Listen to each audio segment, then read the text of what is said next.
I need some phone lines empty to talk about holidays. I love talking about holidays. It makes me feel like a hairdresser. You going anywhere nice this year? And the impact upon your holiday plans of yesterday's announcement by Grant Shapps. Mine's changed. We'd already decided to chalk up 2021 as another year where we wouldn't go abroad, like in 2020. Hoping to get to Greece, constantly hoping to get to Greece. I love Greece. I miss Greece. Oh, ladder. But the uncertainty was causing us such stress, like low-level stress. I'm not pretending it's stress comparable to, well, I don't need to explain, what full-on stress is. But there's little stress of uncertainty, the stress of thinking, will we, won't we, will we join the dance? That stress was just doing my head in. Well, actually, if I'm brutally honest with you, I was quite relaxed about it, but Mrs. O'Brien's stress about whether or not we would actually get to go on a foreign holiday or not was doing my head in. So we had a family conference, or a conversation as they used to be called, and we just decided to cut our losses and give up all hope of a foreign holiday this year. And as we did so, we knew that come July, probably the rules will change, and we probably would actually have been able to get away if we'd hung in there, but we've cut our losses. We've booked a holiday in the UK, and I personally can't wait. Everybody's happy, and there's been no hangover to it. There's been no, even yesterday when Grant Shapps made his announcements, and Greece, one of the countries that I think you could travel to, there was no kind of, oh, rats. I'm really looking forward to going away in the UK. It's funnily enough, I really love this country. Not just pretending to in order to make nasty comments about foreigners. And there's bits of it that I love exploring. So we're going to be visiting one of my favourite corners of these islands. And I'm not telling you exactly where yet. I like to build up a little bit of suspense, but suffice to say that as a consequence of Brexit, it may not be part of my country for much longer. So we're going to fill our boots while we can. And today's conversation, oddly, has hardened my resolve.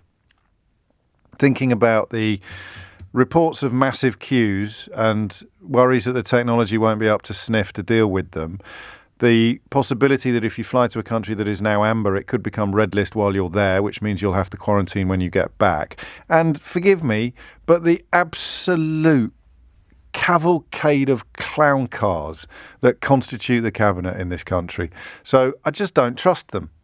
If I had any confidence at all, the fact that they've squandered the vaccine advantage is for me the final nail in the coffin of the flesh-coloured body stocking, which is a phrase I use to describe the possibility that we're not clever enough to actually understand what's going on. And even though it might look like an absolute disaster, there might be some secret plan that is that's beyond the wit of plebs like us. I've given up on the flesh-coloured body. They are making it up as they go along. They still are. Almost everything's gone wrong. And even the vaccine head start has been squandered by rolling out the red carpet for the Johnson variant. So they've messed up everything.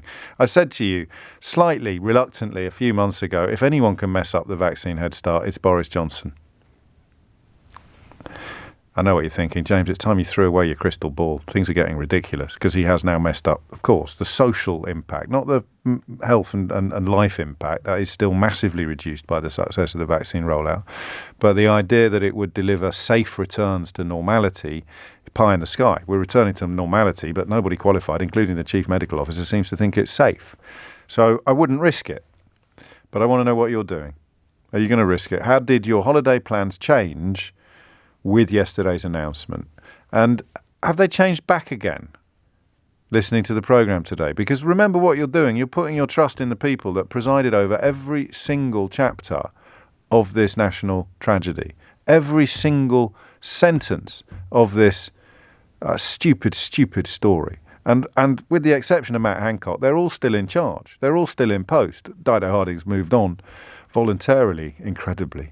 But generally speaking, and Dominic Cummings, of course, is now sort of shouting at clouds. But generally speaking, Johnson's still in charge. Javid seems to sort of think that the virus, well, I don't quite know what Javid thinks. So you're going to trust them, are you, with your holiday plans or your safety? I just don't know. I want to know what you think. 03456060973 is the number you need. What are you going to do? How are you going to play it? What do you know? And do we understand yet why, if you live in France and you've been vaccinated in France, you're not allowed to fly back. Or if you live in an amber country, and you've been double vaccinated, fully vaccinated in an amber country, you're not allowed to fly back to see your family in the United Kingdom without quarantining. That just seems grossly unfair. I presume it's another consequence of making decisions at the last possible moment rather than doing a little bit of forward planning, providing a little bit of clarity and leadership. But as ever, I hope I'm wrong.